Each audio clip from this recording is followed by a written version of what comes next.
So let's go back for a minute and talk about the difference between a public awareness objective and a policy advocacy objective. Politicians don't often create a craze or trend. They try to jump on board with what is already popular. And really what you're trying to do with the public awareness objective is create that trend or what's popular. Build a movement of people who are aware of your issue, share your values, and support the policy directions you'd like to see adopted. Your goal with a public awareness objective is to achieve a cultural change, to build a social movement, to garner wider support for a specific policy recommendation in the future. How do you do this? By challenging a commonly held belief and by reframing public policy questions from an alternative perspective. So what is this notion of reframing? Well, the language you use to describe an issue shapes the issue itself. How you ask a question largely determines the answer. This is an example that is critical in the United States right now. Also, there's a similar battle within donor countries when making decisions, for example, to increase overseas development assistance. The example is using the term tax relief. Two words set off a whole array of assumptions. Words act as a trigger to some commonly understood narratives that are widely shared. For example, for the tax relief narrative, it goes something like this. Tax is a form of oppression. Those who are against tax are liberators, and those arguing for a tax are oppressors. Reframing would mean discussing tax as an investment. For example, our parents invested in our future by paying taxes that built our highways, our schools, our colleges, the internet, the airlines. Taxation is paying your dues. People and corporations who avoid taxes are not paying their dues to their country. So how do you measure success with a public awareness objective? Well, it's very different than seeing a change in actual policy. For example, a demonstrated increase in public or official knowledge of your issue is one measure. A change in the common language used to describe your issue. With those aimed at raising awareness, you're not proposing specific solutions to policy questions. Rather, you're trying to get a broad base of support for a clear principle that you would like to see underlying all government decisions on this issue. But be aware of the limits. Be aware that public awareness objectives are not likely to lead to a specific policy result. Although decision makers may be more aware of an issue, they are not likely to take that next step and take action on it.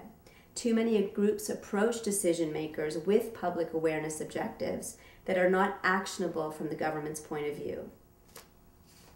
So let's turn again to policy advocacy. Here, your goal is to continue, discontinue, change, or introduce a specific policy. This means, again, what type of policy change are you seeking? And it's important to identify whether it's at the local, provincial, state, or national level where the power to make that decision is held.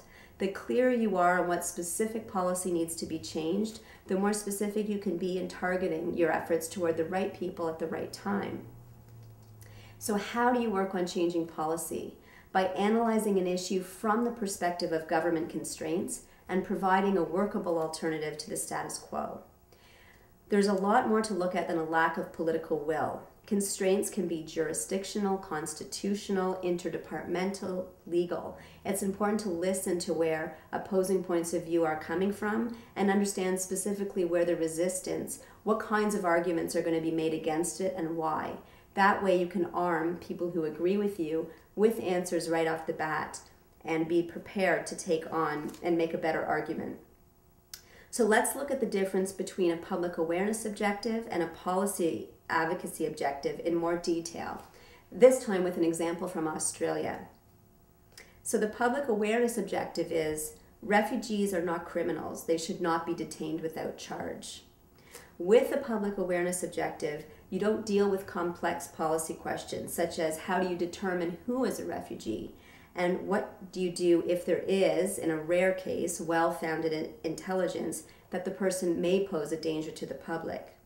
If your objective is to change policy, however, these are precisely the policy questions your recommendation will have to address. Some of the questions may be really uncomfortable for advocates.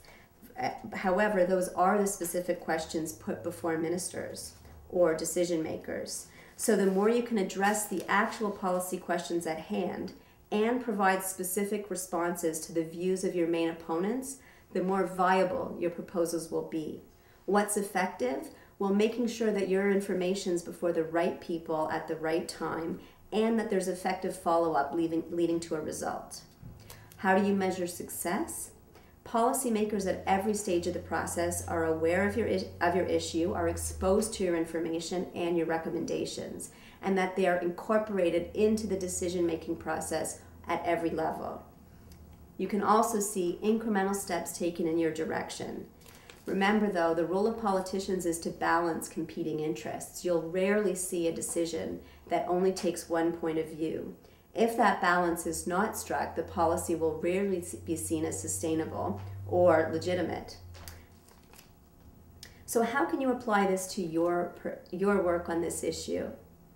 Although the broad objective of universal access is clearly defined, your task is to break it down into specific, measurable, achievable, realistic, and time-bound tasks that make sense in your community with the resources that you have to work with.